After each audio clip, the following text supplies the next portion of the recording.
காலை ஆராதனைக்கு ஆரம்பமாக நாம் தலைகளை தாழ்த்தி ஜெபம் செய்வோம்.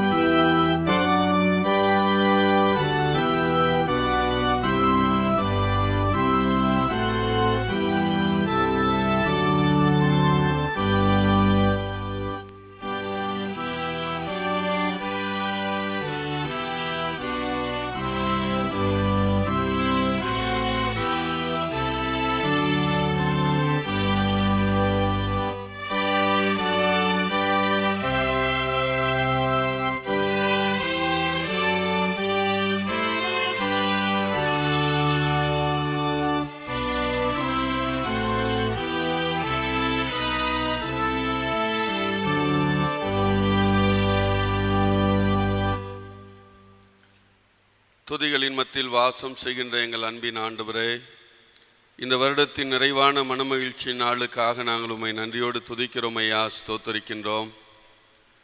இந்த ஆண்டு முழுவதும் நீர் அருமையான திருச்சபையின் குடும்பங்களோடு உடன் பயணித்து பாதுகாத்து ஆசீர்வதித்து அனைத்து கிருபைகளையும் தந்து வழிநடத்தி வந்திருக்கிறீர். நன்றியோடு உம்மை துதிக்கிறோம் ஐயா, ஸ்தோத்தரிக்கிறோம். கர்த்தர் இம்மட்டும் எனக்கு செய்த நன்மைகளுக்காக நான் எண்ணத்தை செலுத்துவேன், ரட்சிப்பின் பாத்திரத்தை எடுத்துக்கொண்டு கர்த்தரை தொழுது கொள்ளுவேன் என்று சொன்ன பக்தனோடு இணைந்து நாங்களும் அப்படிப்பட்ட பாத்திரங்களாக இந்த நாளிலே உம்மை தொழுது கொள்ள எங்களுக்கு கிருபை தாரும் ஐயா. ஆகாமிய கூடாரங்களில் வாசமாயிருக்கின்ற அநேகமாயிரம் நாட்களை காட்டிலும் உம்முடைய ஆலயத்தின் வாசற்படியில் தங்கியிருப்பதே நாடுவேன் என்று சொன்ன பக்தனைப் போல ஆண்டவரே, இந்த மனமகிழ்ச்சி நாளிலே ஆண்டவரே உம்முடைய திரு சமூகத்திலே நாங்கள் வந்து உம்மை பாடி ஆராதிக்க, உம்முடைய திருவசனங்களை கேட்க, உம்முடைய ஆசீர்வாதங்களை பெற்றுக்கொள்ள நீர் கொடுத்திருக்கிற மகா பெரிய சிலாக்கியத்திற்காக நன்றியோடு உம்மை துதிக்கின்றோம் ஐயா, ஸ்தோத்தரிக்கின்றோம். ஆண்டவரே, இந்த காலை ஆராதனை எங்கள் ஒவ்வொருவருக்கும் ஆசீர்வாதமாக இருக்க ஆண்டவர் கிருபை நாளை வழிநடத்தும்படி ஜெபிக்கிறோம். வந்திருக்கிற அனைத்து திருச்சபையின் குடும்பங்களையும் நீர் ஆசீர்வதியும் ஐயா. ஆண்டவரே, இந்த ஆராதனை அனைவருக்கும் ஆசீர்வாதமாய் காணப்படட்டும். தொடக்கம் முதல் முடிவு வரைக்கும் உடைய தெய்வீக பிரசன்னம் எங்களை முழுமையாக நிரப்பி ஆளுகை செய்யட்டும் ஐயா. எங்களை தாழ்த்தி உடைய வல்லமையின் கரத்தில் அர்ப்பணிக்கிறோம். துதி கன மகிமை அனைத்தும் உமக்கு ஏறெடுக்கிறோம். மீட்பர் இயேசு கிறிஸ்துவின் மூலமே வேண்டிக் கொள்கிறோம் நல்ல பிதாவே, ஆமேன். ஆராதனைக்கு ஆரம்பமாக நாம் அனைவரும் எழுந்து நின்று பாமாலை பாடல் எண் 68 பிறந்தார் ஓர் பாலகன் படைப்பின் கர்த்தாவே என்ற பாடலை பாடி கர்த்தருடைய நாமத்தை மகிமைப்படுத்துவோம்.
திருவண்ணமாக நாம் ஆராதனை செய்வோம். கர்த்தரின் வாசல் துதியோடும் அவர் பிரகாரங்களில் புகழ்ச்சியோடும் பிரவேசித்து அவரை துதித்து அவர் நாமத்தை ஸ்தோத்திரியுங்கள்.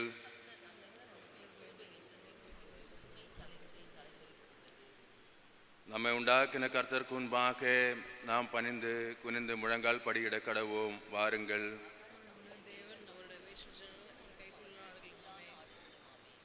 யார் கர்த்தருடைய பர்வதத்தில் ஏறுவான்?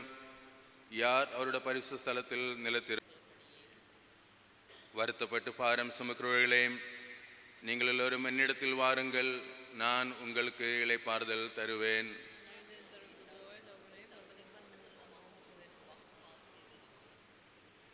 நாம் யாவரும் சேர்ந்து ஏறெடுப்போம். என் கண்மலையும் என் மீட்பெருமாய கர்த்தாவே, என் வாயின் வார்த்தைகளும் என் இதயத்தின் தியானமும் உமது சமூகத்தில் பிரியமாயிருப்பதாக. ஆமேன். கர்த்தரை கண்டடைக்க சமயத்தில் அவரை தேடுங்கள். அவர் சமயமாயிருக்கையில் அவரை நோக்கி கூப்பிடுங்கள். பூமியின் குடிகளே, எல்லோரும் கர்த்தரை கம்பீரமாய் பாடுங்கள். மகிழ்ச்சியோட கர்த்தருக்கு ஆராதனை செய்து ஆனந்த சத்தோடே அவர் சந்நிதி முன் வாருங்கள்.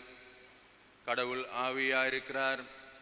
அவரை தொழுதுகொள்வர்கள் ஆவியோடும் உண்மையோடும் அவரை தொழுதுகொள்ள வேண்டும். தம்மை தொழுதுகொள்வர்கள் இப்படியா இருக்கும்படி பிதாவானவர் விரும்புகிறார். பிரியமானவர்களே, நம்முடைய பரமபிதாவாகிய சர்வவல்லமையுள்ள கடவுளின் அளவில்லாத தயவினாலும் இரக்கத்தினாலும் பாவ மன்னிப்பை பெறுவதற்காக நாம் செய்த பலவிதமான பாவங்களையும் அக்கிரமங்களையும் அவர் சந்நிதியில் மறைக்காமல் பணிவும் தாழ்மையும் துக்கமும் கீழ்ப்படுதலுள்ள இதயத்தோட அறிக்கையிட பற்பல வேத வாக்கியங்கள் நம்மை ஏவுகின்றன. நாம் எக்காலத்திலும் கடவுளுக்கு முன்பாக நம்முடைய பாவங்களை மனத்தாழ்மை அறிக்கையிட வேண்டுமென்றி அவருடைய திருக்கரங்களிலிருந்து நாம் பெற்றுக்கொண்ட மேன்மையான உபகாரங்களுக்காக நன்றி செலுத்தவும், அவரை மிகவும் சிறப்பாய் புகழ்ந்து பிரசாதம் பண்ணவும், அவருடைய திருவசனத்தை கேட்கவும், நம்முடைய உடலாவிற்கு தேவையானதற்காக வேண்டிக் கொள்ளவும் நாம் கூடி வந்திருக்கிற தருணத்தில் பாவங்களை அறிக்கிடுவது நமது விசேஷ கடமையாம். ஆகையால் இங்கே இருக்கிற நீங்கள் யாவரும் சுத்தரியத்தோடும் தாழ்ந்த மனதோடும் பரம கிருபாசன தண்டையில் என்னோடு கூட சேர்ந்து பாவ அறிக்க சொல்ல உங்களே வேண்டிக் கொள்கிறேன். பிரியமானவர்களை, ஒரு நிமிடம் தேவனுடைய சமூகத்தில் நம்முடைய உள்ளத்தை நாம் ஆராய்ந்து பார்த்து நம்முடைய குறைவுகள் நாம் உணர்ந்து கொண்டு, ஆண்டவரே நீ என்ன மன்னியும் சொல்லி நம் உள்ளத்தின் ஆழத்திலிருந்து நம் பொதுவான பாவ அறிக்கையை நாம் ஏறெடுப்போம். சர்வ வல்லமையும் மீண்டு இரக்கமுள்ள பிதாவே, தப்பிப்போன ஆடுகளைப் போல நாங்கள் உம்முடைய வழி விட்டு விலகி அலைந்து போனோம். எங்கள் இதயத்தின் யோசனைகளுக்கும் விருப்பங்களுக்கும் மிகவும் இணங்கி நடந்தோம். உம்முடைய பரிசுத்த கற்பனைக்கு விரோதமாய் குற்றம் செய்தோம். செய்யத்தக்கவள் செய்யாமல் செய்யத்தகாவல் செய்து வந்தோம். எங்களுக்கு சுகமே இல்லை. ஆயிலும் ஆண்டவரே, நீ இயேசு கிறிஸ்துநாதர் மூலமாய் மனிதருக்கு அருள் செய்த வாக்குத்தத்தின்படியே நிர்பாக்கியம் உள்ள குற்றவாளியாக அடியாருக்கு இறங்கும். தப்புதங்களை அறிக்கிற எங்கள் மேல் பொறுமையாயிரும். பாவத்தின் நிமித்தம் துக்கப்படுற எங்களை சீர்படுத்தும். மிகவும் இரக்கமுள்ள பிதாவே, உம்முடைய பரிசுத்த நாமத்துக்கு மகிமை உண்டாம்படி நாங்கள் இனி தேவத்தையும் நீதியும் தெளிந்த புத்தியும் உள்ளவராக நடந்து வர இயேசு கிறிஸ்து நிமித்தம் எங்களுக்கு கிருபை செய்தருளும். ஆமென். தங்கள் பாவங்களுக்காக உண்மையாய் துக்கப்பட்டு கடவுளிடம் மனம் திரும்பி அவருடைய ஆவியின் சகாயத்தால் தங்கள் வழிகளை சீர்திருத்த பிரயாசப்படுவதை குறித்து கடவுள் சொல்லுகிற அருள் நிறைந்த மொழிகளை கேளுங்கள். நானே உன் மீறுதல்களை என் நிமித்தமாகவே குலைத்து போடுகிறேன். உன் பாவங்களை நினையாமலும் இருப்பேன். துன்மார்க்கன் தன் வழியையும் அக்கிரமக்காரன் தன் நினைவுகளை விட்டு கர்த்தரிடத்தில் திரும்ப கடவன். அவர் அவன் மேல் மனதுருகுவார். நம்முடைய தேவனிடத்துக்கே திரும்ப கடவன். அவர் மன்னிக்கிறதற்கு தயை பெருத்திருக்கிறார். தேவன் தம்முடைய ஒரே பேரான குமாரனை விசுவாசிக்கிறவன் எவனோ அவன் கெட்டு போகாமல் நித்திய ஜீவனை அடைமுடிக்க அவரை தந்தருளி உளவாய் உலகத்தில் அன்பு கூர்ந்தார். ஒருவன் பாவம் செய்வானால் நீதிபராயிருக்கிற இயேசு கிறிஸ்து நமக்காக பிதாவிடத்தில் பரிந்து பேசுகிறவராயிருக்கிறார். நம்முடைய பாவங்களை நிவர்த்தி செய்கிற கிருபாதார பலி அவரே. நம்முடைய பாவங்களை மாத்திரமல்ல, சர்வலோகத்தின் பாவங்களையும் நிவர்த்தி செய்கிற பலியாய் இருக்கிறார்.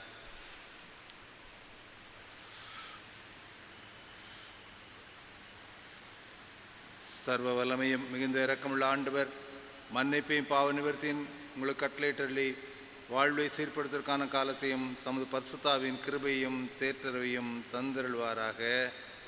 ஆமென்.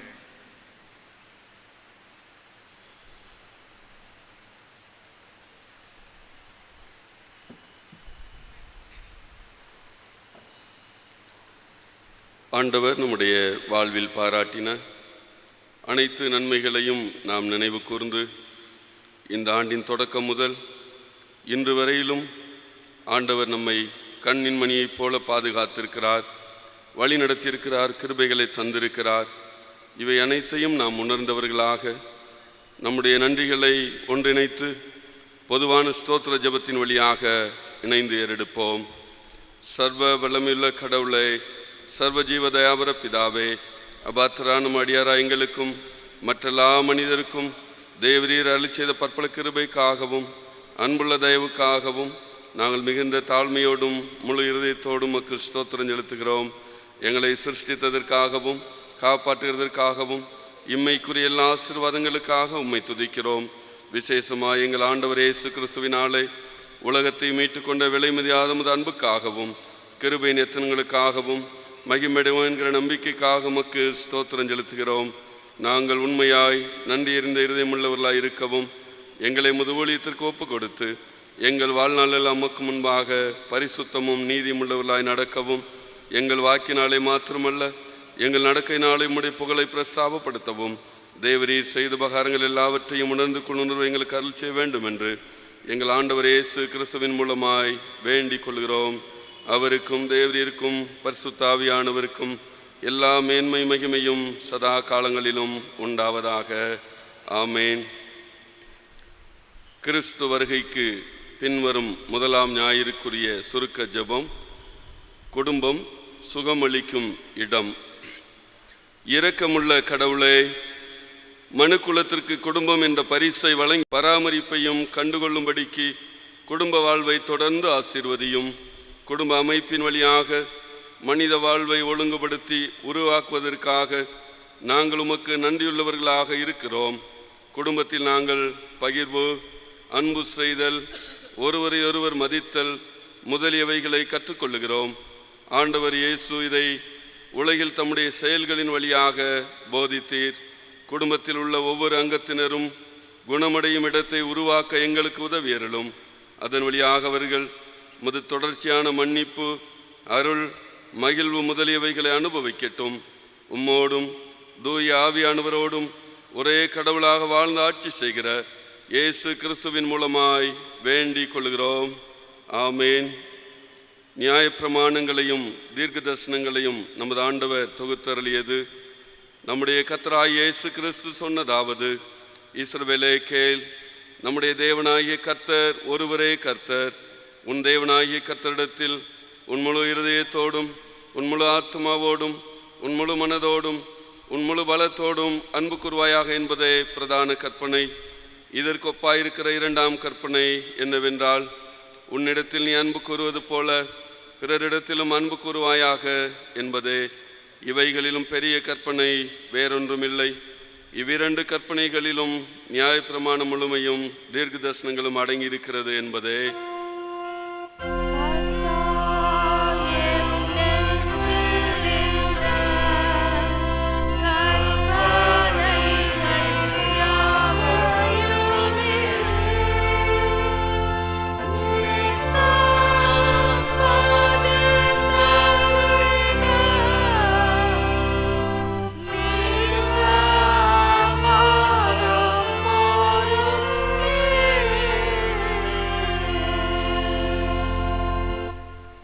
சபையார் அமர்ந்திருந்து இன்றைய நாளுக்குரிய திருமுறை பாடங்கள் படிக்க கேட்போம்.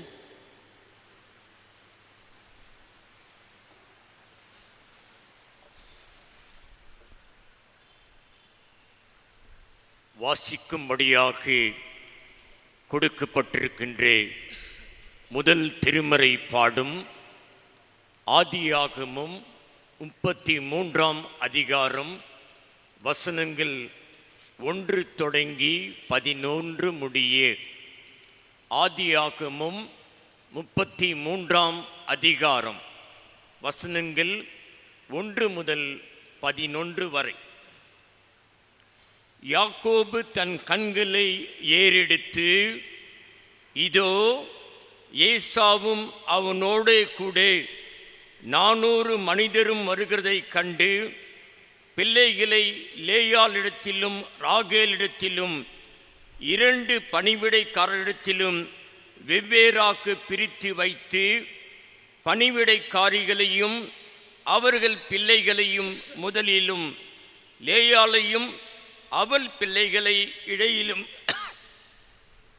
ராகேலையும் யோசேப்பையும் கடையிலும் நிறுத்தி, நான் அவர்களுக்கு முன்னாக நடந்து போய் 7 விசை தரை மட்டும் குனிந்து வணங்கி தன் சகோதரன் கிட்டச் சேர்ந்தான். அப்போது ஏசா எதிர்கொண்டு ஓடி வந்து அவனை தழுவி அவன் கழுத்தை கட்டிக்கொண்டு அவனை முத்தம் செய்தான். இருவரும் அழுதார்கள். அவன் தன் கண்களை ஏறெடுத்து ஸ்திரீகளையும் பிள்ளைகளையும் கண்டு, உன்னோடு இருக்கிற இவர்கள் யார் என்றான். அதற்கு அவன், தேவன் உமது அடியானுக்கு அருளின பிள்ளைகள் என்றான். அப்போது பணிவிடைக்காரிகளும் அவர் பிள்ளைகளும் சேர்ந்து வந்து வணங்கினார்கள். லேயாலும் அவள் பிள்ளைகளும் சேர்ந்து வந்து வணங்கினார்கள். பின்பு யோசேப்பும் ராகேலும் சேர்ந்து வந்து வணங்கினார்கள். அப்பொழுது அவன், எனக்கு எதிர்கொண்டு வந்த மந்தையெல்லாம் என்னத்துக்கு என்றான். அதற்கு அவன், என் ஆண்டவனுக்கு கண்களில் எனக்கு சில கிடைத்தது என்றான். அதற்கு ஏசா, என் சகோதரனே, எனக்கு போதுமானது உண்டு, உன்னுடையது உனக்கு இருக்கட்டும் என்றான். அதற்கு யாக்கோபு, அப்படி அல்ல, உம்முடைய கண்களில் எனக்கு தயை கிடைத்ததேயானால் என் வகுதியை என் கையிலிருந்து ஏற்றுக்கொள்ளும். நீர் என்மேல் பிரியமானீர். நான் உம்முடைய முகத்தை கண்டது தேவனுடைய முகத்தை கண்டது போல் இருக்கிறது. தேவன் எனக்கு அனுக்கிரகம் செய்திருக்கிறார். வேண்டியதெல்லாம் எனக்கு உண்டு. ஆகையால் உனக்கு கொண்டு வரப்பட்ட என் காணிக்கையை ஏற்றுக்கொள்ளும் என்று சொல்லி அவனை வருந்தி கேட்டுக்கொண்டான். அப்போது அவன் அதை ஏற்றுக்கொண்டான் என்பதே. கொடுக்கப்பட்ட முதல் திருமறை பாடம் வாசித்து நிறைவாயிற்று. தேவனுக்கு மகிமை உண்டாவதாக.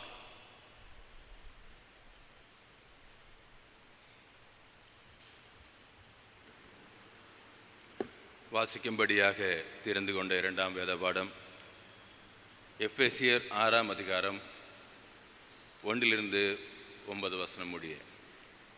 எபேசியர் 6ஆம் அதிகாரம் 1-9 முடிய. பிள்ளைகளே, உங்கள் பெற்றோர்களுக்கு கர்த்தருக்குள் கீழ்ப்படியுங்கள், இது நியாயம்.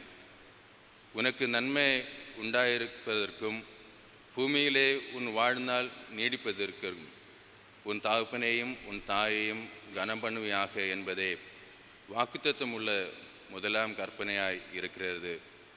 பிதாக்களே, நீங்களும் உங்கள் பிள்ளைகளே கோபப்படுத்தாமல் கர்த்தர்க்கேற்ற சிட்டையிலும் போதனையிலும் அவர்களே வளர்ப்பீர்களாக. வேலைக்காரரே, நீங்கள் கிறிஸ்துவுக்கு கீழ்ப்படிவது போல் சரீரத்தின்படி உங்கள் எஜமான நாயகர்களுக்கும் பயத்தோடும் நடுக்கத்தோடும் கவடற்ற மனதோடும் கீழ்ப்படிந்திருந்து மனுஷருக்கு பிரியமாயிருக்க விரும்புகிறவர்களாய் பார்வைக்கு ஊழியம் செய்யாமல் கிறிஸ்துவின் ஊழியக்காரராக மனப்பூர்வமாய் தேவனுடைய சித்தத்தின்படி செய்யுங்கள்.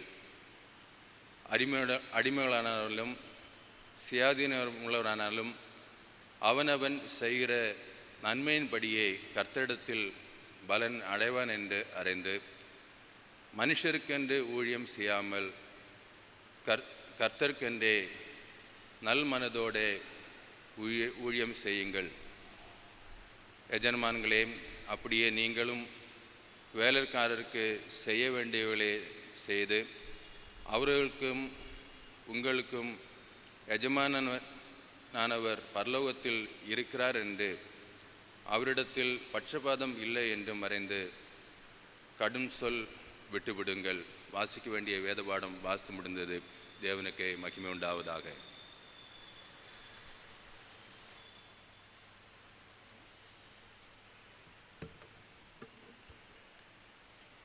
படிக்கும்படியாக கொடுக்கப்பட்டுள்ள மூன்றாவது நற்செய்தி பாடம், அது லூக்கா எழுதின நற்செய்தி நூல் 15ஆம் அதிகாரம் வசனங்கள் 11 தொடங்கி 24ஆம் வசனம் முடிய. லூக்கா 15ஆம் அதிகாரம் வசனங்கள் 11 தொடங்கி 24ஆம் வசனம் முடிய.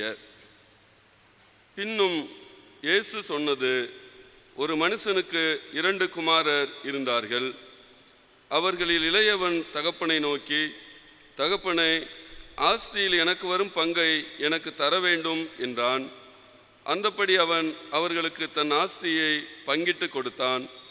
சில நாளைக்கு பின்பு இளைய மகன் எல்லாவற்றையும் சேர்த்து கொண்டு தூர தேசத்திற்கு புறப்பட்டு போய் அங்கே துன்மார்க்கமாய் ஜீவனம் பண்ணி தன் ஆஸ்தியை அழித்து போட்டான்.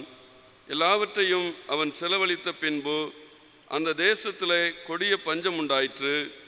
அப்பொழுது அவன் குறைவுபடத் தொடங்கி அந்த தேசத்து குடிகளில் ஒருவனிடத்தில் போய் ஒட்டி கொண்டான். அந்த குடியானவன் அவனை தன் வயல்களில் பன்றிகளை மேய்க்கும்படி அனுப்பினான். அப்பொழுது பன்றிகள் தின்கிற தவிட்டினாலே தன் வயிற்றை நிரப்ப ஆசையாயிருந்தான். ஒருவனும் அதை அவனுக்கு கொடுக்கவில்லை.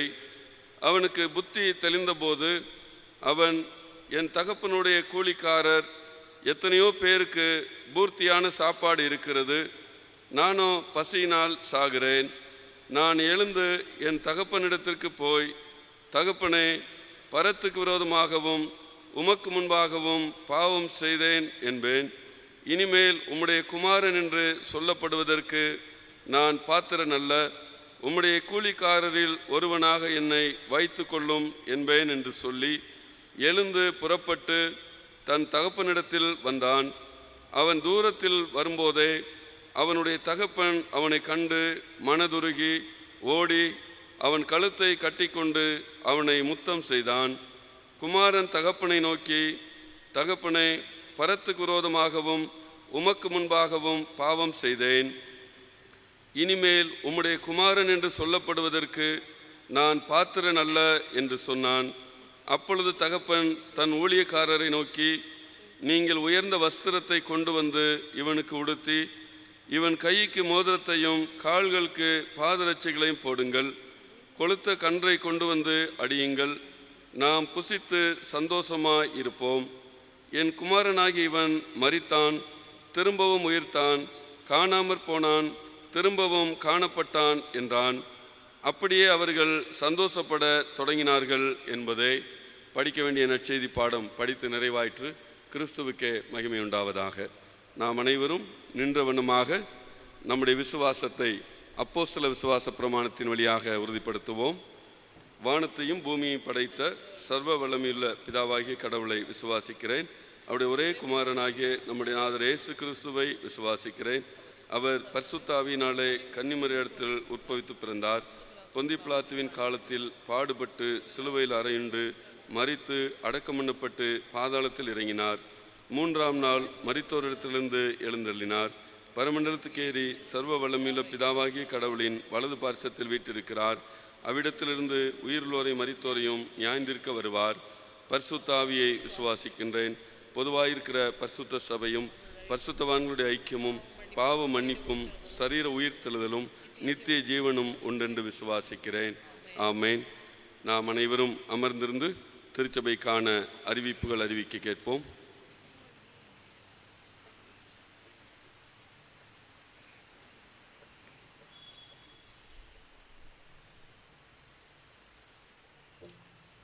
சபையாருக்கான அறிவிப்புகள். இன்றைய நாளின் காலை 2ஆம் ஆராதனை காலை 9 மணிக்கு பேராலயத்தில் நடைபெறும். சபையார் பங்கேற்கும்படியாக அன்போடு கூட அழைக்கிறோம். இன்றைய நாளின் 2ஆம் ஆராதனையை தொடர்ந்து பேராலய சபையின் வாலிபே சகோதரி சகோதரிகளுக்கான கூட்டம் நடைபெறும். சபையின் வாலிபே சகோதரி சகோதரிகள் அனைவரும் இந்த கூட்டத்திலே பங்கேற்கும்படியாக அன்புடன் கேட்டுக்கொள்கிறோம். நமது கிராம கிளை சபையாக்கிய தூய பவுல் ஆலயம் கற்பாயூரனிலே இன்றைய நாளின் காலை ஆராதனை காலை 9 மணிக்கு நடைபெறும் என்பதையும் சபையாருக்கு தெரிவிக்கிறோம். இன்றைய நாளின் மாலை ஆராதனை மாலை 6 மணிக்கு பேராலயத்தில் நடைபெறும். இந்த நாளின் மாலை ஆராதனையிலும் சபையார் பங்கேற்கும்படியாக அன்புடன் அழைக்கிறோம். வார நாட்களில் ஒவ்வொரு நாளும் மாலை 6 மணிக்கு மாலை ஆராதனைகள் பேராலயத்திலே உண்டு. இந்த மாலை ஆராதனையிலும் சபையார் பங்கேற்று இறை ஆசியை பெற்று செல்லும்படியாக அன்புடன் கேட்டுக்கொள்கிறோம். வருகின்ற வெள்ளிக்கிழமை 30/12/2021 அன்று பேராலயத்தில் வருடத்தினுடைய கடைசி தோத்திர உபவாச ஜெபக்கூடுகை நடைபெறும். இந்த வருடத்திலே ஆண்டவர் நம் அனைவருக்கும் பாராட்டின அனைத்து அருட்கொடைகளுக்காக நடத்தப்படுகின்ற அந்த தோத்திர உபவாச ஜெபக்கூடுகையிலே சபையார் அனைவரும் பங்கேற்கும்படியாக அன்போடு கேட்டுக்கொள்கிறோம். வருகின்ற வெள்ளிக்கிழமை 31/12/2021 இரவு 11:30 மணி அளவிலே ஆண்டு நிறைவு ஆராதனை பேராலயத்தில் நடைபெறும். இந்த ஆண்டு நிறைவு ஆராதனை சரியான நேரத்தில் துவக்கப்படுமாகையால் சபையார் பங்கேற்கும்படியாக அன்புடன் அழைக்கிறோம். அதனைத் தொடர்ந்து 1/1/2022 புதிய ஆண்டின் திருவிருந்து ஆராதனை நடைபெறும். இந்த புதிய ஆண்டின் முதல் திருவிருந்து ஆராதனையிலே புதிய ஆண்டுக்கான தோத்திர கவர் காணிக்கைகளை படைக்கும்படி சபையாரை அன்போடு கேட்டுக்கொள்கிறோம். தொடர்ந்து புதிய ஆண்டினுடைய 2ஆம் ஆராதனை 1/1/2022 காலை 10 மணிக்கு திருவிருந்து ஆராதனையாக சபையில் நடைபெறும். இந்த முதல் ஆண்டின் காலை ஆராதனையிலும் சபையார் பங்கேற்கும்படியாக அன்போடு கூட கேட்கிறோம். 1/1/2022 மாலை 6 மணிக்கு பேராலயத்தில் வைத்து குடும்ப உடன்படிக்கை ஆராதனை நடைபெறும். இந்த குடும்ப உடன்படிக்கை ஆராதனையிலே சபையார் குடும்பமாக பங்கேற்கும்படியாக அன்புடன் கேட்டுக்கொள்கிறோம். வருகின்ற ஞாயிற்றுக்கிழமை 2/1/2022 மாலை 5 மணிக்கு ஒவ்வொரு ஆண்டும் நடைபெறுகிற நம்முடைய பேராயத்தின் வாக்குதத்த பெருவிழா நம்முடைய பேராலயத்தில் வைத்து நடைபெறும். இந்த பேராயத்தின் வாக்குதத்த பெருவிழாவிலே சபையின் குடும்பத்தினர் அனைவரும் கலந்து கொண்டு ஆண்டவர் அருளுகின்ற வாக்குதத்தத்தினை பெற்று இந்த ஆண்டின் பணிகளை துவக்கும்படியாக அன்புடன் கேட்டுக்கொள்கிறோம். கடந்த வாரத்தில் பெற்ற காணிக்கைகள்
நம்முடைய பேராலய திருச்சபையை சார்ந்து திரு ஜே.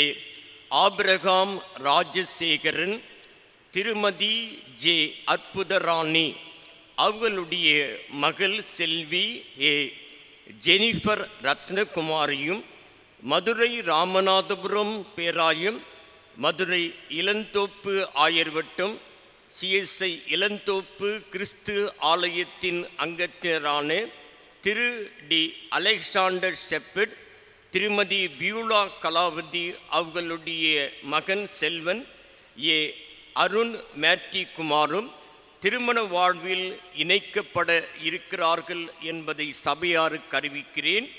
இது இவர்களுக்கான 3ஆம் அறிக்கையாகும்.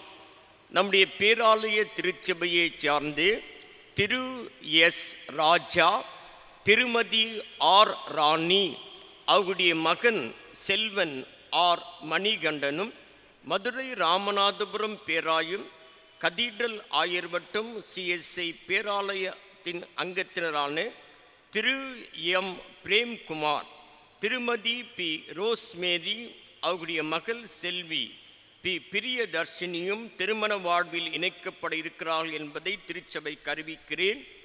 இது இவர்களுக்கான 1ஆம் அறிக்கையாகும். இவர்களை இத்திருமண வாழ்வில் இணைக்கப்படக்கூடாது, நியாயமான காரணம் அல்லது தடை ஒன்றென்று சபையில் யாராவது அறிந்திருந்தால் அதை எழுத்தின் வடிவில் சபை குருவானவருக்கு தெரிவிக்கும்படியாக கேட்டுக்கொள்கிறோம். பிள்ளைகளுக்காக நாம் தலைகளை தாழ்த்தி இறை வேண்டுதல் செய்வோம். அனைத்து நன்மையான ஈவுகளுக்கு ஊற்றும் காரணமான அன்பின் தகப்பனே, இத்தருணத்திலும் திருமணத்துக்காக ஓலை வாசித்த பிள்ளைகளுக்காக உமக்கு துதிக்கிறோம், தோத்தரிக்கிறோம். சாம் பிள்ளைகளோடு உம்முடைய அன்பின் கரம் இருப்பதாக அனைத்து நல் ஆலோசனையிலும் தந்து வழிநடத்தும்படியாக ஜெபிக்கிறோம். சிறப்பாக திருமண ஆராதனையிலே திரியேக தெய்வம் பிரசன்னமாகி கிறிஸ்துவை மையமாக வைத்த குடும்பங்கள் உருவாக்க அருள் தர வேண்டும் என்று மீட்பர் இயேசு கிறிஸ்துவின் வழியாக வேண்டுகிறோம் பிதாவே, ஆமீன். மரண அறிவிப்பு. நம்முடைய பேராலய திருச்சபையை சார்ந்து திருப்பாலை ராம்நகர் பகுதியில் வசித்த திரு யாக்கோபு குணசேகரன் அவர்கள் கடந்த 23/12/2021 அன்று பரம இளைப்பாறுதல் அடைந்தார்கள் என்பதை சபையாருக்கு அறிவிக்கிறோம். அருமையானவர்களை இழந்திருக்கிற குடும்பத்தின் மக்களின் ஆறுதலுக்காக சபையார் தங்கள் குடும்ப ஜெபங்களில் ஜெபிக்கும்படியாக கேட்டுக்கொள்கிறோம்.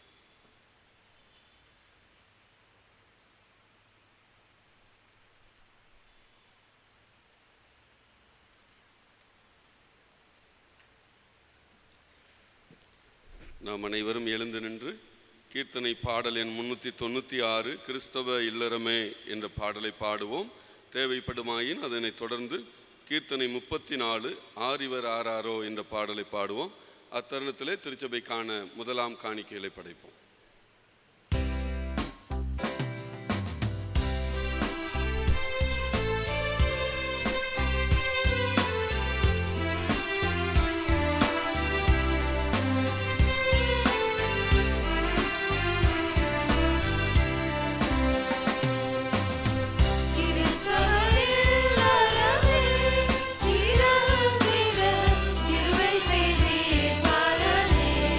Tira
காணிக்கைக்காக பிரார்த்திப்போம். கர்த்தர் செய்த எல்லா உபகாரங்களுக்காக நான் எண்ணத்தை செலுத்துவேன். ரட்சிப்பின் பாத்திரத்தை எடுத்து தொழுது தோத்தரிப்பேன். அன்பின் ஆண்டவரே, இந்நாள் வரையிலும் எங்கள் கால்களை இடர்களுக்கும் கண்களை கண்ணீருக்கும் ஜீவனை அழிவுக்கும் விலக்கி மீட்டு பாதுகாத்து வருடத்தின் கடைசி மனமகிழ்ச்சி நாளிலும் ஆராதிக்க கொடுத்த கிருபைக்காக உம்முடைய பாதத்திலே நன்றிகளை வைத்து மகிழ்கிறோம் ஐயா. தொடர்ந்து உம்முடைய தெய்வீக பிரசன்னம் எங்களோடு இருந்து எங்களை வழிநடத்தும்படியாக ஜெபிக்கிறோம். நன்றி நிறைந்த உள்ளத்தோடு உம்முடைய சமூகத்திலே பிள்ளைகள் படைத்திருக்கிற காணிக்கையை நீர் ஆசீர்வதித்து தரும்படியாக ஜெபிக்கிறோம். இதன் வழியாக உம்முடைய ராஜ்ய பணிகள் தொடர்ந்து விரிவாக்கப்பட கிருபைத்தார். செய்தியின் நேரத்திற்காக காத்திருக்கிறோம் ஐயா. செய்திகள் வழியாக பேசுகிற ஆண்டவர் செய்தியை பகிர்கின்ற உம்முடைய ஊழியரை ஆவின் வல்லமையால் நிரப்பி உம்முடைய செய்தியை பகிர கிருபைத்தார். தாழ்மையோடு நாங்கள் இந்த செய்தியை ஏற்று கீழ்ப்படி எங்களை வழிநடத்த வேண்டும் என்று இயேசு கிறிஸ்துவின் புண்ணியங்களின் வழியாக ஜெபிக்கிறோம் பிதாவே, ஆமென்.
ஆயத்தமாக தலைகளை தாழ்த்தி ஜெபம் செய்வோம்.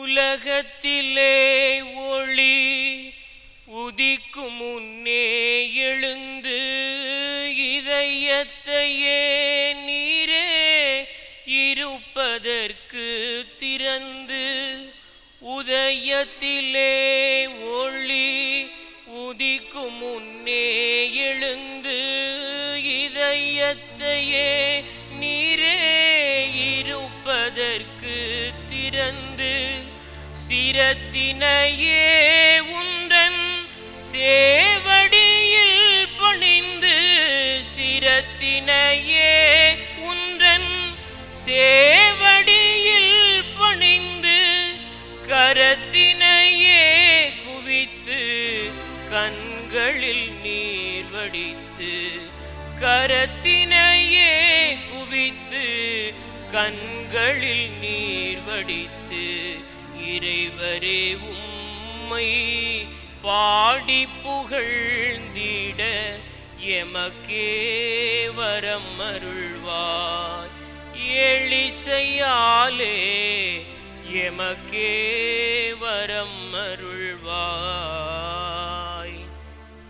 எங்கள் கண்மலையும் எங்கள் மீட்பெருமாகிய கடவுளே, அடியேனின் வாயின் வார்த்தைகளும் இங்கு வந்திருக்கிற உமது அடியார்களின் உள்ளத்தின் தியானமும் கடவுள் உம்முடைய திருவுள்ள சித்தத்திற்கு ஏற்புடையதாய் இருப்பதாக. ஆமென். ஆண்டவரும் மீட்பெருமாகிய இயேசு கிறிஸ்துவின் ஈடு இணையற்ற திருப்பெயரிலே உங்கள் யாவருக்கும் என் அன்பின் வாழ்த்துதலையும் தோத்திரங்களையும் தெரிவித்துக் கொள்கிறேன். திரியேக கடவுளின் சமாதானம் நம் அனைவரோடும் நிறைவாய் தங்கியிருப்பதாக. சிறப்பாக இந்த வழிபாட்டிலே நம்மோடு பங்கேற்றிருக்கிற நம்முடைய பேராயர் ஐயா அவர்களுக்கும் பேராயர் அம்மா அவர்களுக்கும் என்னுடைய நன்றியை தெரிவித்துக் கொள்கின்றேன். இந்த ஞாயிறு இந்த வருடத்தினுடைய கடைசி ஞாயிறாக அமைந்திருக்கிறது. ஏறக்குறைய 51 ஞாயிற்றுக்கிழமைகளை நாம் நிறைவு செய்திருக்கிறோம். இந்த 2021 ஆண்டினுடைய 52வது ஞாயிற்றுக்கிழமையிலே கடவுள் சமூகத்திலே நாம் வந்து அமர்ந்திருக்கிறோம். சற்று இந்த வருடத்தினுடைய துவக்கத்தை நாம் யோசித்து பார்ப்போம். எப்படியாக இந்த வருடத்தை நாம் துவக்கினோம்? ஒரு வகையான பயம் நிறைந்த சூழல் இருந்தது, அநேக கலக்கங்கள் இருந்தது, இதுவரையும் கேள்விப்பட்டிராத நோய் தொற்றினுடைய தாக்கம் மிக அதிகமாக இருந்தது. இந்த நோய் தொற்றின் மூலமாக அநேகரை நாம் இழந்திருக்கிறோம். இந்த நோய் தொற்றினால் ஏற்பட்ட பொருளாதார இழப்புகள், பெரும்பாலான மாதங்கள் லாக்டவுன்லேயே போயிடுச்சு. ஆலயத்திலே வந்து நாம் ஆண்டவரை வழிபட முடியாத சூழல் இருந்தது. சமீபத்திலே ஏற்பட்ட பெரிய வெள்ளப்பெருக்கு, அதனால் ஏற்பட்ட பலவிதமான பாதிப்புகள், அளவுக்கு அதிகமான மழை, பருவநிலை மாற்றங்கள். ஆனால் இவைகள் எல்லாவற்றையும் நாம் கடந்து இந்த ஞாயிற்றுக்கிழமையிலே கடவுள் சமூகத்திலே நாம் வந்து அமர்ந்திருக்கிறோம் என்று சொன்னால் அது ஆண்டவர் நம் மீது வைத்திருக்கிற கிருபை என்பதை ஒரு நாளும் நாம் மறந்து போய்விடக்கூடாது. ஆகவே ஆண்டவர் இந்த ஆண்டு முழுவதும் நம்மை நடத்தி வந்ததை எண்ணி பார்த்து தனிநபராக, குடும்பமாக நாம் ஆண்டவருக்கு நன்றி சொல்ல அழைக்கப்பட்டிருக்கிறோம். ஆகவேதான் இந்த ஞாயிறை நம்முடைய தென்னிந்திய திருச்சபை குடும்ப ஞாயிறாக ஆசரிக்க நமக்கு அழைப்பு விடுத்திருக்கிறது. We call it to celebrate this Sunday as Family Sunday. குடும்ப ஞாயிறாக இந்த ஞாயிற்றுக்கிழமையை நாம் ஆசரிக்கிறோம். குடும்பம் ஒரு கோயில், நல்ல குடும்பம் ஒரு பல்கலைக்கழகம் என்றெல்லாம் உலக வழக்கிலே பல மொழிகளை நாம் கேள்விப்பட்டிருப்போம். ஆனால் இன்றைக்கு நாம் சிந்திக்கும்படியாக நம்முடைய தென்னிந்திய திருச்சபை நமக்கு கொடுத்திருக்கிற தலைப்பு family as healing space. Family as healing space. குடும்பம் என்பது நலம் தருகிற இடம் அல்லது நமக்கு சுகம் கொடுக்கிற இடம் என்கிற தலைப்பிலே இன்றைய நாளிலே நாம் சிந்திக்க அழைக்கப்பட்டிருக்கிறோம். ஃபேமிலி என்கிற இந்த சொல், there is no direct Greek and Hebrew word for family. கிரேக்கத்திலே, எபிரேயத்திலே ஃபேமிலி என்கிற அந்த சொல்லுக்கு நேரடியான சொல் இல்லை.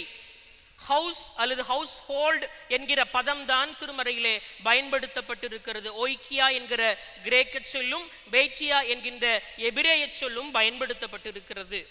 ஆக இந்த ஃபேமிலி என்ற சொல் ஃபேமிலியா என்கின்ற லாட்டின் சொல்லிலிருந்து உருவாக்கப்பட்டது. It means to serve. குடும்பம் என்று சொல்லுகிற பொழுது சேவை செய்தல் என்கின்ற பொருளிலே லத்தீன் மொழியிலே கொடுக்கப்பட்டிருக்கிறதை நாம் பார்க்கிறோம். திருமறையின் அடிப்படையிலே இந்த குடும்பம் என்பது கடவுளால் உருவாக்கப்பட்ட ஒரு அமைப்பு என்பதை திருமறையிலே நாம் பார்க்க முடியும். படைப்பின் தொடக்கத்திலேயே அந்த குடும்ப அமைப்பை ஆண்டவர் ஏற்படுத்துகிறார். எல்லாவற்றையும் படைத்த கடவுள் நல்லது நல்லது என்று சொல்லி காண்கிறார். ஆனால் மனுக்குலம் தனிமையா இருப்பதை பார்த்த ஆண்டவர் இது நல்லது அல்ல என்று சொல்லி கண்டு ஏற்ற துணையை உண்டாக்குவோம் என்று சொல்லி குடும்ப வாழ்க்கையை உண்டாக்கி அவர்களை ஆசீர்வதித்ததாக தொடக்க நூல் ஆதியாகமம் 2:18 நாம் பார்க்கிறோம். ஆகவே படைப்பின் தொடக்கம் முதல் கடவுள் குடும்பங்களை உண்டாக்கி அதை அங்கீகரித்து அதை ஆசீர்வதித்திருக்கிறார். ஆதியாகமம் 1:27-28 பார்க்கிறோம், நீங்கள் பலுகி பெருகி பூமியை நிரப்புங்கள் என்று சொல்லி ஆண்டவர் குடும்பங்களை ஆசீர்வதித்தார். ஒரு மனிதனை சிறப்புள்ளவனாக்குவது குடும்பம். ஒரு சிறப்பான குடும்பம் தான் ஒரு சிறப்பான சமுதாயத்தை உருவாக்க முடியும். சிறப்பான சமுதாயம் தான் இந்த உலகத்தை சிறப்புள்ளதாக்க முடியும். ஆக இந்த உலகம் சிறப்புற்று இருக்க வேண்டுமானால் குடும்பங்கள் சிறப்பானதாக இருக்க வேண்டும். உலகம் மட்டுமல்ல, திருச்சபையும் சரியான முறையிலே இருக்க வேண்டுமானால் நல்ல குடும்பங்களினுடைய பங்களிப்பு அவசியம் என்பதை நாம் புரிந்து கொள்ள அழைக்கப்பட்டிருக்கிறோம். முதலாம் ஒப்பந்த நூலிலே, அதாவது பழைய ஏற்பாட்டு பகுதியிலே நாம் புரிந்து கொள்ளுகிற ஒரு விஷயம், biological family is the basic unit of the society. குடும்பம் என்பது சமூகத்தினுடைய அடிப்படை அழகாக இருப்பதை நாம் திருமறையிலே பார்க்க முடியும். அன்றைக்கு கொடுக்கப்பட்ட எல்லா விதமான சட்டங்களும் நியமங்களும் குடும்பத்தை மையமாக வைத்து கொடுக்கப்பட்ட ஒன்று. அது மட்டுமல்ல, in early Old Testament periodல family is the center of the worship. குடும்பம் தான் வழிபாட்டினுடைய மையமாக இருந்தது. கோயில் என்கின்ற அமைப்பு ஏற்படுத்தப்படுவதற்கு முன்பாக வீடுகள் தான் கோயிலாக இருந்தது. அந்த வீட்டினுடைய தலைவர் தந்தை, அவர்தான் ஒரு பிரீஸ்டாக பலி செலுத்தியதை நாம் தொடக்க நூல் 22:1 முதல் 14 வசனங்கள், 26ஆம் பிரிவு 23ஆம் வசனம், விடுதலை பயணம் யாத்ராகமம் 12ஆம் அதிகாரம் 3-11 வசனங்களை நாம் அதற்கு உதாரணமாக சொல்ல முடியும். அதுக்கப்புறமா ஆசரிப்பு கூடாரம், கோயில் எல்லாம் ஏற்படுத்தப்பட்ட பின்புதான் அபிஷியல் priesthood was established. அதற்கு அப்புறமாக தான் அபிஷியலா priesthood எஸ்டாப்ளிஷ் பண்ணப்பட்டது. நியூ டெஸ்டமெண்ட் பீரியட்ல நாம் எடுத்துக்கொண்டோமானால் இந்த ஜீனியாலஜி ஆர்டர், குடும்பம் எந்த அளவுக்கு முக்கியம் என்பதை அந்த தலைமுறை பட்டியலிலே நாம் பார்க்க முடியும். அதுலேயும் பார்த்தீங்கன்னா இந்த தலைமுறை பட்டியலிலே ஆண்கள் பெயர் தான் இடம்பெற்றிருக்கும். அது நமக்கு சொல்லுகிற செய்தி, இந்த இஸ்ரவேல் குடும்பம், இஸ்ரவேல் வம்சம் தந்தை வழி சமூகமாக இருந்தது. கஷ்டப்பட்டு பிள்ளைகளை பெறுவது பெண்கள், ஆனால் பெயர் எடுத்துக் கொள்வது ஆண்கள். ஆபிரகாம் ஈசாக்கை பெற்றான், ஈசாக்கு யாக்கோபை பெற்றான்.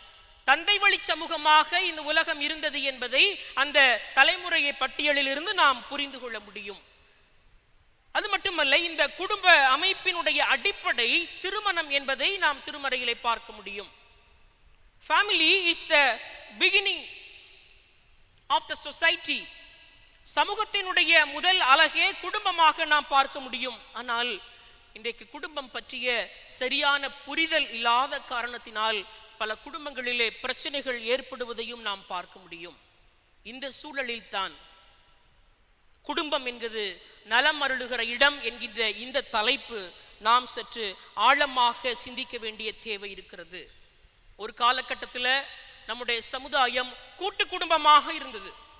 குடும்பத்தில் தாத்தா பாட்டி, அம்மா அப்பா, பெரியப்பா பெரியம்மா, சித்தப்பா சித்தி, மாமா அத்தை, அவங்க பிள்ளைங்க என்று மிகப்பெரிய கூட்டு குடும்பமாக இந்த சமுதாயம் இருந்தது. குறிப்பாக நம்முடைய தமிழ் சமுதாயம் கூட்டு குடும்ப வாழ்க்கையை அடிப்படையாக கொண்டது. ஆனால் நாளாக ஆக பல்வேறு காரணங்களால் இன்றைக்கு நியூக்ளியர் ஃபேமிலியாக, தனி குடும்பமாக நம்முடைய சமுதாயம் இன்றைக்கு பிரிந்திருக்கிறது. வயதான பெற்றோரை பாரமாக எண்ணி அவர்களை முதியோர் இல்லங்களிலே கொண்டு போய் சேர்த்து விடுகிற அவல நிலை இருக்கிறது.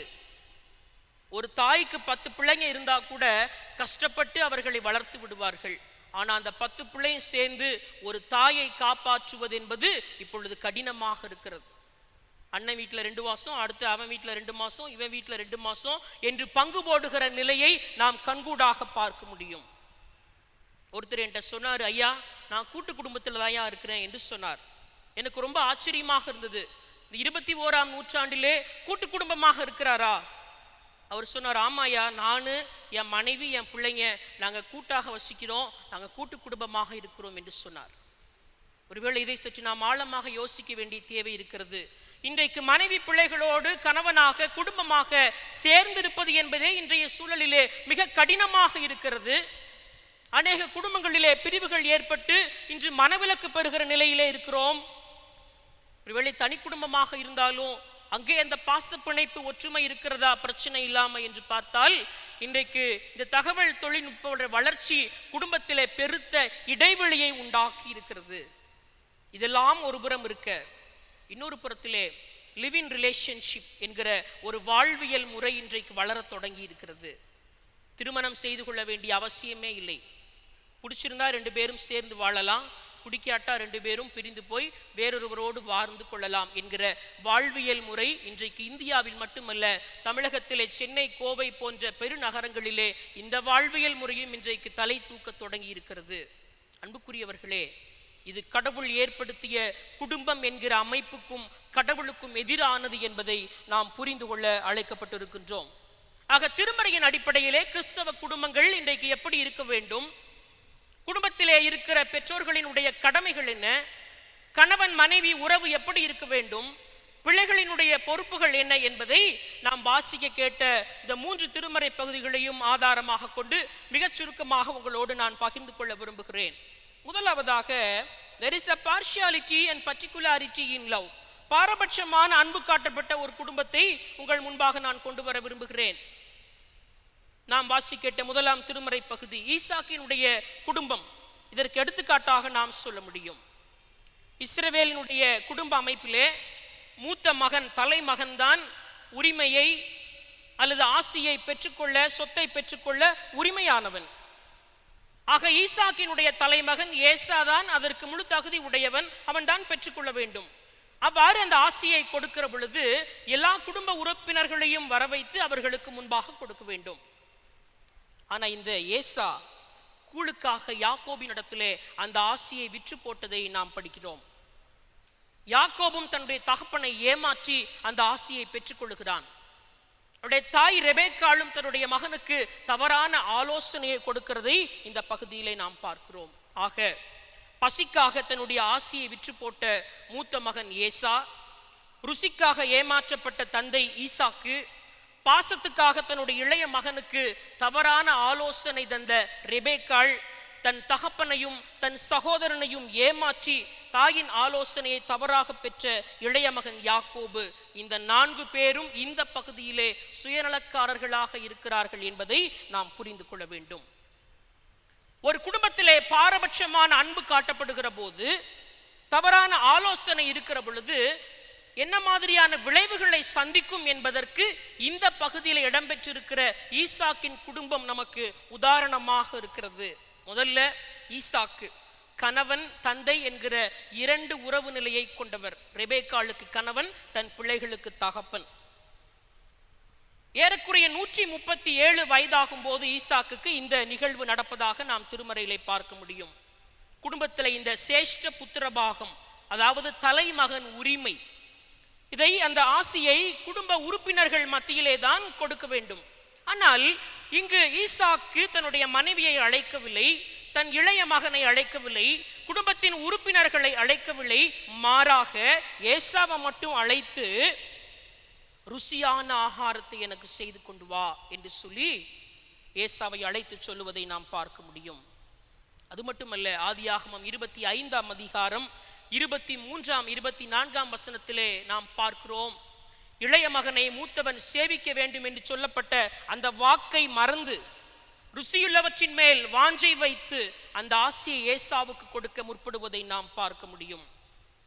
ஆபிரகாம் ஈசாக்குக்கு பெண் கொள்ளுகிற பொழுது கானானிய ஸ்திரீகளிடத்திலே சென்று பெண் கொள்ள வேண்டாம், அவர்கள் இறை திட்டத்திற்கு தடையானவர்கள், கடவுள் பக்திக்கு தடையானவர்கள் என்று சொல்லி உணர்த்தப்பட்டும் தன்னுடைய மூத்த மகன் ஏசா ஏத்தியின் குமாரிடத்திலே சென்று பெண் கொண்ட போது அதை கண்டிக்காததையும் நாம் திருமறையிலே பார்க்க முடியும். ஆகவேதான் ரெபேக்காள் சொல்லுகிறாள், ஏத்தின் குமார்த்திகளின் நிமித்தம், என்னுடைய மருமகள்கள் நிமித்தம் என் உயிர் எனக்கு வெறுப்பாக இருக்கிறது.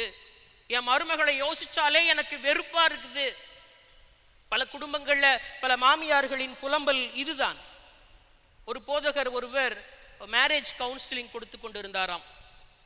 திருமணம் யாருக்கெல்லாம் நிச்சயிக்கப்பட்டிருக்கிறதோ அநேகர் அதிலே வந்து பங்கு கொண்டார்கள். அப்போ அந்த போதகர் ஒரு கேள்வி கேட்டாராம். பழைய ஏற்பாட்டிலையும் புதிய ஏற்பாட்டிலையும் ஒரு நல்ல ஃபேமிலி, ஒரு சிறந்த குடும்பத்திற்கு எடுத்துக்காட்டு சொல்லுங்கன்னு சொன்னாராம். உடனே முன்னாடி உட்கார்ந்திருந்த ஒரு பெண், திருமணத்திற்கு நிச்சயிக்கப்பட்ட பெண், அவர்கள் சொன்னாராம், ஐயா, பழைய ஏற்பாட்டில் ஆதாம் ஏவாள் குடும்பமும் புதிய ஏற்பாட்டில் யோசேப்பு மரியாள் குடும்பமும் சிறந்த குடும்பம் என்று சொன்னார்களாம். உடனே ஆயர் கேட்டார், எதுக்குமா அப்படி சொல்ற, என்ன காரணம், 2 குடும்பத்திலுமே மாமியார் பிரச்சனை இல்லையா என்று சொன்னார்களாம். ஒருவேளை வேடிக்கையாக சொன்னாலும் இன்றைக்கு பல குடும்பங்களில் பல பிரிவுகள், பல இடைவெளிகள் ஏற்படுவதை நாம் பார்த்து கொண்டுதான் இருக்கிறோம்.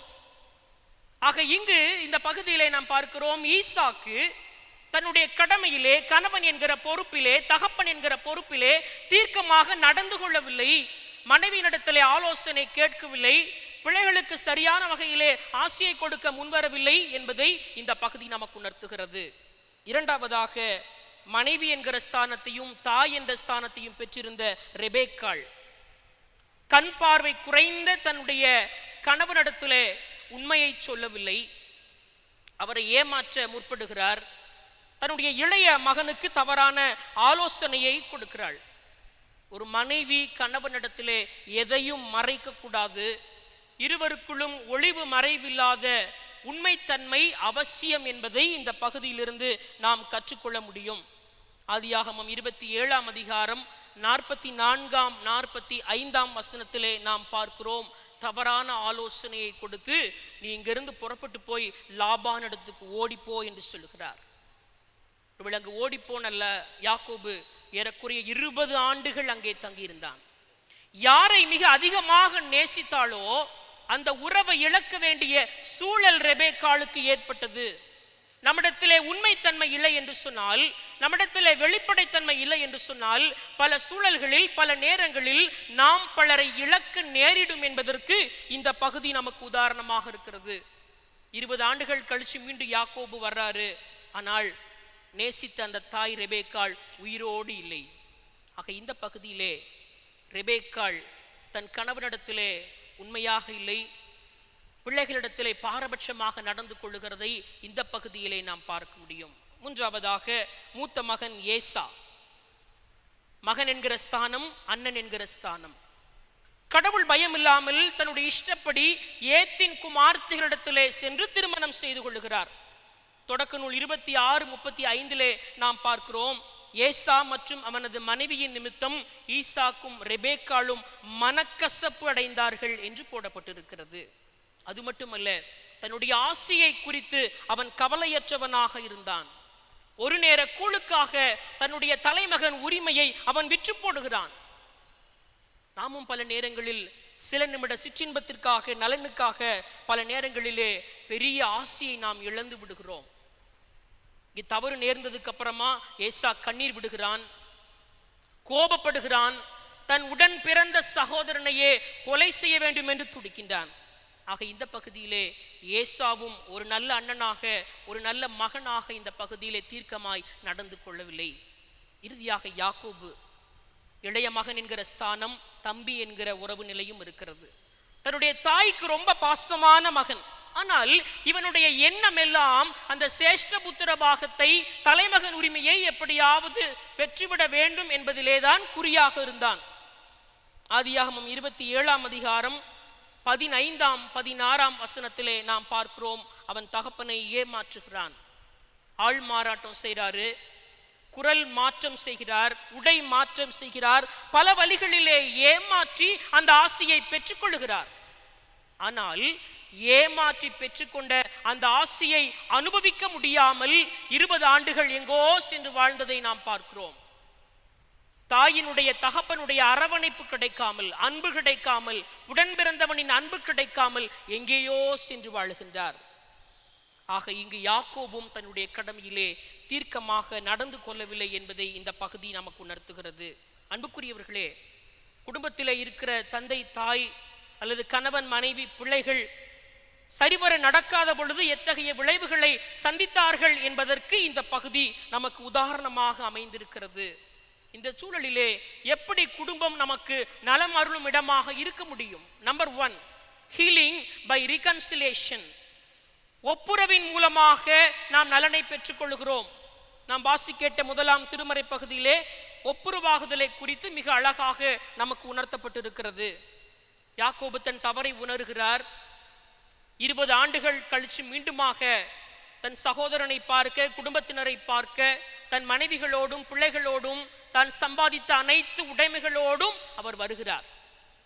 அவர் அப்படி வரும்போது தன் சகோதரனாகி ஏசாவை பார்த்து 7 முறை தரை மட்டும் குனிந்து அவரை வணங்கியதாக சொல்லப்பட்டிருக்கிறது. அது மட்டுமல்ல, ஆதியாகமம் 33:4 வாசிக்கிறோம், ஏசா அவரை பார்த்த பின்பு அவருக்கு எதிர்கொண்டு ஓடி அவரை அரவணைத்து அவரை இறுக கட்டி தழுவி முத்தமிடுகிறார். இருவரும் மகிழ்ச்சி கண்ணீர் சிந்தினர் என்று சொல்லி திருமறையிலே சொல்லப்பட்டிருக்கிறது. தீய உள்ளத்தோடு ஏமாற்றி ஆசியை அபகரித்த யாக்கோபும், தன் உடன் பிறந்த சகோதரனை கொலை செய்ய வேண்டும் என்கின்ற பழி வாங்குகிற எண்ணத்தோடும் இருந்த ஏசாவும் ஒருவரை ஒருவர் கட்டி தழுவி முத்தமிட்டு ஆனந்த கண்ணீர் விடுகிறார்கள். எப்படியாவது ஆசியை பெற்றுக்கொள்ள வேண்டும் என்பதிலே குறியாக இருந்த யாக்கோபு இப்போ தன்கிட்ட உள்ள சொத்துக்களை எல்லாம், ஆசைகளை எல்லாம் தன் சகோதரனுக்கும் பகிர்ந்து கொடுக்க முன் வருகிறார்.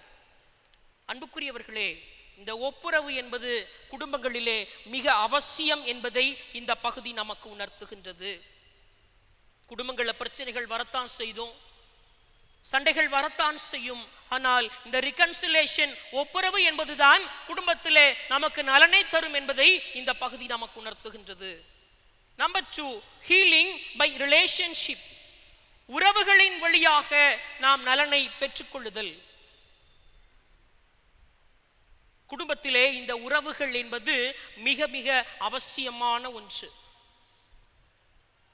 ஒரு ஞாயிறு வழிபாட்டிலே ஒரு கணவன் மட்டும் வந்து பங்கு பெற்றாராம். மனைவி வீட்டிலே இருந்துட்டாங்க, ஏதோ வேலை போல. இந்த வழிபாடு முடிந்து கணவன் வீட்டுக்கு போகிறார். போகிற போது மனைவிக்கு பிடிச்ச சாப்பாடு, பிரியாணி, ஐஸ்கிரீம், ஸ்வீட்டு நிறைய வாங்கிட்டு போறார். போயிட்டு மனைவியிடத்தில் மிக சந்தோஷமாக எல்லாவற்றையும் பகிர்ந்து கொள்ளுகிறார். மனைவிக்கு ஒரே ஆச்சரியம், ஏன்னா என்னைக்கும் இல்லாமல் இன்னைக்கு இவ்வளோ சந்தோஷமா என்கிட்ட இருக்கிறாரு. கணவனிடத்தில் கேட்கிறார், என்ன இன்னைக்கு ரொம்ப அன்பா இருக்கிறீங்க என் மேல, என்ன விஷயம்? அப்போ அவர் சொன்னாராம், இன்னைக்கு ஆயர் ஆற்றிய அருளுரை, இன்னைக்கு திருச்சபையிலே சொல்லப்பட்ட மெசேஜ் இன்னைக்கு அன்பை பற்றி சொன்னாரு, ஆகவே தான் நான் ரொம்ப அன்பா இருக்கிறேன் என்று சொல்லி சொன்னாராம். உடனே அந்த அம்மா கேட்டாங்களா, ஓ எபேசியர் 5 பற்றி போதகர் பேசினாரா? ஏன்னா அதில் தான் மனைவியின் இடத்திலே அன்பு செலுத்துங்கள் என்று சொல்லப்பட்டு இருக்கும். அதை பற்றி பேசினாரா? No no no no, Matthew chapter 5:44, உன் சத்துருக்களை சிநேகியுங்கள், அதை பற்றி பேசினாரு. ஆகையினால் என்ன பண்ணுறேன், நான் உன்கிட்ட ரொம்ப அன்பா இருக்கிறேன்னு சொன்னாராம். ஒருவேளை வேடிக்கையாக இதை சொன்னாலும் இது போன்ற சிறு ஊடல்கள், அன்பு சண்டைகள் குடும்பத்திலே அவசியம். குடும்ப உறவுகள் என்பது குடும்பத்திலே மிகப்பெரிய இடத்தை பெற்றிருக்கின்றது. Human is social being, human is rational being, human is relational being என்று சொல்லுவார்கள். மனிதன் சமூக பிராணி, மனிதன் பகுத்தறிவு பிராணி, மனிதன் உறவின் பிராணி என்று சொல்லி நாம் பார்க்கிறோம். இந்த எபேசியர் நாம் வாசி கேட்ட நிருப பகுதி எபேசியர் 6ஆம் அதிகாரம், இந்த 5ஆம் அதிகாரமும் 6ஆம் அதிகாரமும் குடும்ப உறவுகளை பற்றி மிக அதிகமாக பவுலடியார் வலியுறுத்தி இருக்கிறார். அதிலும் குறிப்பாக 5ஆம் அதிகாரத்திலே ஒரு கணவன் மனைவி உறவு எப்படி இருக்க வேண்டும். அவர் family should be Christ centered family, கிறிஸ்துவை மையமாக கொண்ட குடும்பமாக எப்படி இருக்க வேண்டும் என்பதற்கு பவுலடியார் இந்த பகுதியிலே ஆலோசனை கொடுப்பதை நாம் பார்க்க முடியும். எபேசியர் 5:28 சொல்றாரு, கணவன் மனைவியை தன் சொந்த உடல் என கருதி அன்பு செலுத்த வேண்டும். ஆண்டவர் இயேசு அதையே தான் போதிக்கிறார். இருவேறு உடல் அல்ல, கணவனும் மனைவியும் ஒரே உடல் என்று சொல்லுகிறார். திருமறையினுடைய விளக்கப்படி ஆதாமுக்கு ஆழ்ந்த நித்திரையை வரப்பண்ணின கடவுள் ஏவாளை படைக்க முற்பட்ட போது மண்ணிலிருந்து படைக்கல, ஆதாமின் தலையிலிருந்து படைக்கல, ஆதாமின் காலிலிருந்து படைக்கல, மாறாக சரிநிகர் பகுதியான விலா எலும்பிலிருந்து படைத்திருக்கிறார் என்று சொன்னால் இருவரும் சமம். It shows the equality. அதைத்தான் அந்த பகுதியிலே நாம் புரிந்து கொள்ள அழைக்கப்படுகிறோம். அதைத்தான் ஆண்டவரும் சொல்லுகிறார், இவர்கள் இரு வேறு உடல் அல்ல, அவர்கள் ஒரே உடல் என்று சொல்லி. ஆகவேதான் ஆதாம் சொல்றாரு, இவள் என் எலும்பின் எலும்பும் என் சதையின் சதையுமானவள். திருமண உறவிலே ஒன்றித்திருக்கிற கணவனும் மனைவியும் ஒரே உடல் என்பதை திருமறை பல இடங்களிலே ஆழமாக விளக்குகிறது.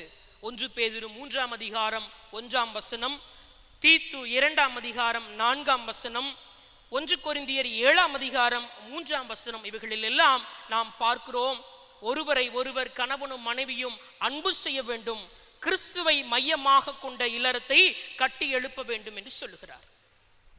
கடவுள் திருமுன்னிலையிலே வந்து கொடுத்த வாக்கை நினைவு கூற வேண்டும்.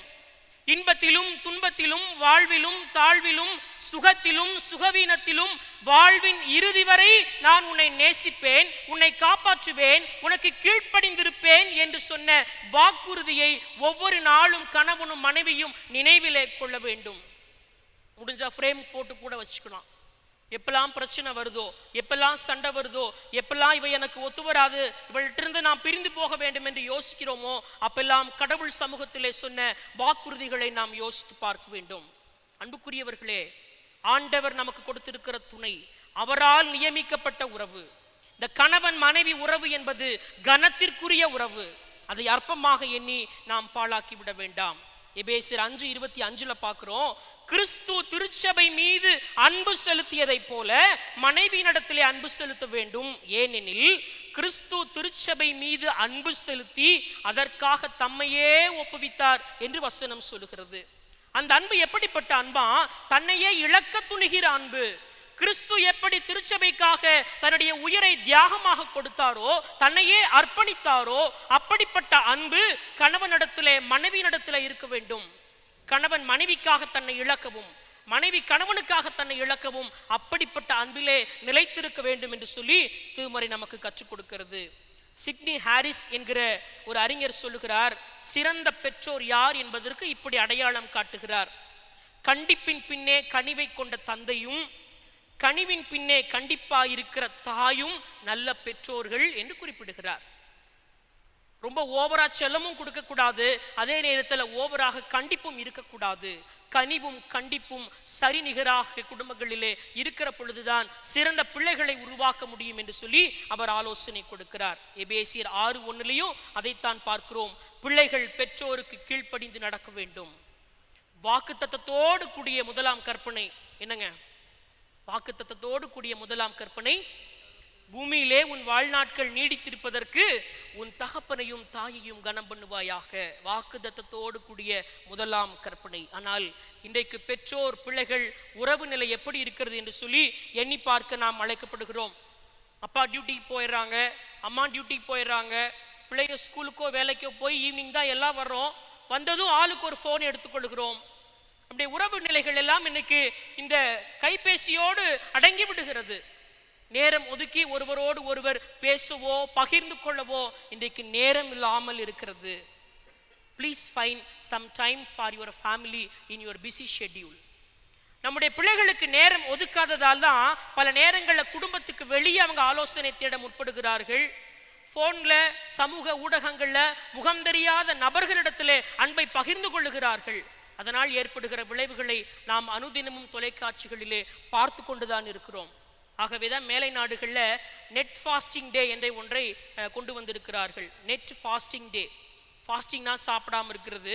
நெட் ஃபாஸ்டிங்னா மாதத்தில் ஒரு நாள் ஃபோனே யூஸ் பண்ணக்கூடாது. ஃபேஸ்புக்கோ, வாட்ஸ்அப்போ, இன்ஸ்டாவோ, டிவியோ எதையுமே பார்க்கக்கூடாது. மாதத்தில் ஒரு நாள் முழுக்க முழுக்க குடும்பத்தோடு நேரம் செலவிடுவதற்காக நெட் ஃபாஸ்டிங் டே உருவாக்கி இருக்கிறார்கள். ஒருவேளை இன்னைக்கு நமக்கும் கூட அது தேவைப்படுகிறது. ஆகவே உங்கள் குடும்பத்தாரோடு நீங்கள் நேரத்தை செலவழியுங்கள். குடும்ப ஜெபத்தை நீங்கள் குடும்பத்திலே கட்டாயமாக்குங்கள். கிறிஸ்துவை மையமாக கொண்ட குடும்பத்தை நீங்கள் கட்டி எழுப்புங்கள். எபேசியர் 6 பார்க்கிறோம், பவுலடியார் சொல்லுகிறார், கிறிஸ்துவே தலையாக இருக்கிறார். ஆக உறவின் வழியாக குடும்பம் நலமறுதலை பெற்றுக்கொள்கிறது. இறுதியாக ஒன்றை சொல்லி நான் நிறைவு செய்கின்றேன். Healing by repentance. மனம் திரும்புதலின் வழியாக குடும்பம் நலமறுதலை பெற்றுக்கொள்கிறது. நாம் வாசி கேட்ட நற்செய்தி பகுதியிலே பார்க்கிறோம். நமக்கு மிக தெரிந்த உவமைதான். மனம் திருந்திய அந்த மகன் மீண்டுமாக வந்து தன் குடும்பத்தாரோடு இணைந்து கொள்ளுகிறான். ஆக குடும்பத்திலே இந்த மனம் திரும்புதல், இந்த மன்னிப்பு, இந்த ஏற்றுக்கொள்ளுதல் என்பது மிக அவசியமாக இருக்கிறதை இந்த பகுதி நமக்கு உணர்த்துகின்றது. At last, church as family of God. திருச்சபை கடவுளினுடைய குடும்பம். Church is a collection of families with responsibilities, not only connected in blood and bond, greater connection of who we are in Christ. We are united in Christ. கிறிஸ்துவுக்குள்ளாக நாம் ஒரே குடும்பமாக திருச்சபை இருக்கிறது என்பதை நாம் புரிந்து கொள்ள அழைக்கப்பட்டிருக்கிறோம். So there should not be any division and denomination irrespective of caste, economy, gender, whatever so. எதன் அடிப்படையிலும் திருச்சபை பிளவுபடக்கூடாது, எந்த விதமான வேறுபாடுகளும் ஏற்றத்தாழ்வுகளும் இல்லை என்பதை திருமறையிலிருந்து நாம் கற்றுக்கொள்ளுகின்றோம். ஆகவே திருச்சபையை அதிகமாக நேசியுங்கள். குடும்பமாக வழிபாட்டிலே நீங்கள் பங்கு பெறுங்கள். இந்த ஆண்டு முழுவதும் ஆண்டவர் நம்மை நடத்தி வந்ததை எண்ணி குடும்பமாக ஆண்டவருக்கு உங்கள் தோத்திர காணிக்கைகளை செலுத்தி ஆண்டவரிடத்திலே ஆசியை பெற்றுக்கொள்ளுங்கள். 3 காரியங்களை உங்களோடு பகிர்ந்திருக்கிறேன். Healing by reconciliation, healing by relationship, healing by repentance. ஆகவே அதை நாம் யோசித்து பார்ப்போம். இறுதியாக ஒரு வசனத்தை நாம் வாசித்து நிறைவு செய்வோம். யோசுவா 24:15. யோசுவா 24:15. தெரிந்தவர்கள் என்னோடு கூட சேர்ந்து சொல்லுங்கள். நானும் என் வீட்டாருமோ வென்றால் கர்த்தரையே சேவிப்போம். தலைகளை தாழ்த்தி ஜெபம் செய்வோம். குடும்பம் என்கின்ற அமைப்பை உண்டாக்கி எங்களை ஆசீர்வதித்து வழிநடத்துகிற ஆண்டவரே, குடும்பத்தினுடைய விழுமியங்களை, உறவுகளை நாங்கள் சரியாக புரிந்து கொள்ளட்டும். எப்படி நலமறுதலை பெற்றுக்கொள்வோம் என்று நாங்கள் தியானித்திருக்கிறோம். ஒப்புரவாகுதலின் வழியாக, உறவுகளின் வழியாக, மன்னிப்பின், மனம் திரும்புதலின், ஏற்றுக்கொள்ளுதலின் வழியாக எங்கள் குடும்பங்கள் நலமருளிடமாக மாறட்டும். ஆண்டவர் உதவி செய்யும். இயேசுவின் நாமத்தில் வேண்டுகின்றோம் நல்ல ஆண்டவரே.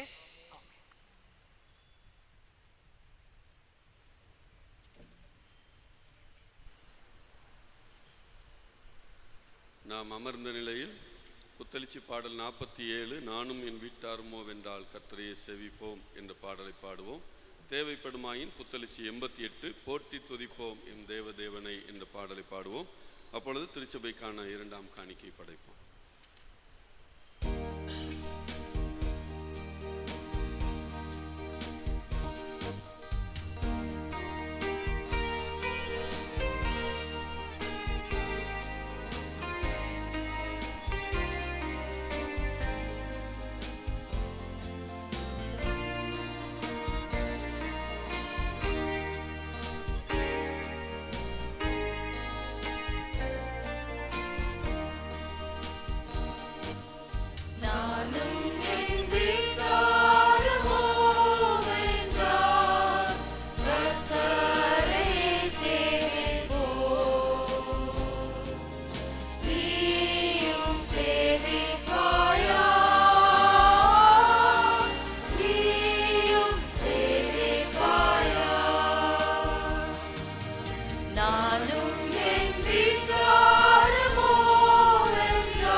கிருபை நிறைந்த அன்பின் ஆண்டவரே, உமது அன்பின் கரம் எங்கள் முழுவதுமாய் காத்து கொண்டதுக்கு நன்றி ஆண்டவரே.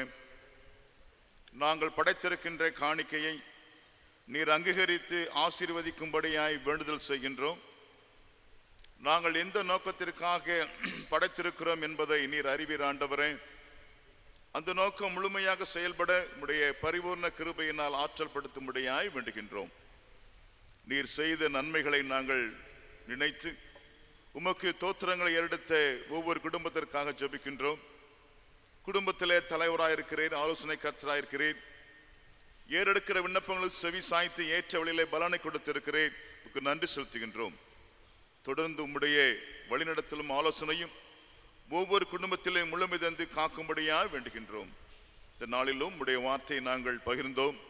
கிறிஸ்தவ குடும்பங்கள் குறித்தான நிகழ்வு, உங்களை நாங்கள் ஒப்புரவாகின்ற தன்மை, ஒருவருக்கொருவர் விட்டு கொடுக்கிற தன்மை, ஒருவருக்கொருவர் பகிர்ந்து கொள்கின்ற தன்மை, ஒருவரை ஒருவர் மன்னிக்கின்ற தன்மை அடிப்படையிலே நாங்கள் பகிர்ந்தோம். ஆம் ஆண்டவரே, நாங்கள் ஒவ்வொருவரும் கிறிஸ்தவ குடும்பங்கள், உம்முடைய வார்த்தைக்கு நாங்கள் கட்டுப்பட்ட குடும்பங்கள், உம்முடைய வார்த்தை நிமித்தமாய் நடக்கின்ற குடும்பங்கள், உம்முடைய வார்த்தையை பிரதிபலிக்கின்ற குடும்பங்கள். ஒவ்வொரு வேளையிலும் உம்முடைய பரிபூர்ண கிருபையும் உம்முடைய பரிசுத்தாவின் கிருபையும் எங்கள் அனைத்து குடும்பங்களையும் ஆற்றல் படுத்தும்படியாக ஜெபிக்கின்றோம். எங்கள் ஜெபங்களை மீட்பர் இரட்சகரும் ஆகிய இயேசு கிறிஸ்துவின் மூலம் ஜெபிக்கின்றோம் நல்ல தகப்பனே, ஆமேன். கர்த்தருடைய ஜெபத்தை ஏறெடுப்போம்.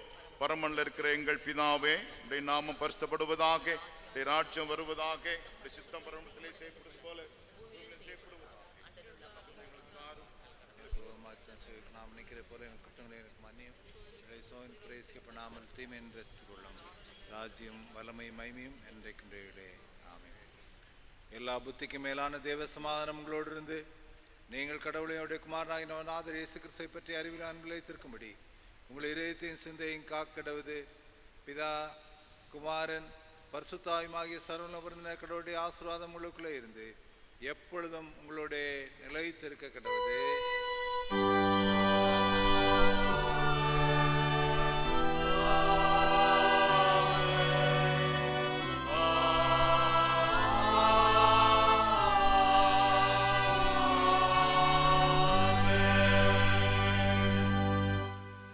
நிறைவு பாடலாக கிறிஸ்தவ பாமாலையிலே 73வது பாடலை பாடுவோம். ராஜன் தாபீர் உள்ள பாடலை பாடும்.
நாம் அனைவரும் இணைந்து நம்முடைய ஸ்தோத்திரத்தை ஏறெடுப்போம்.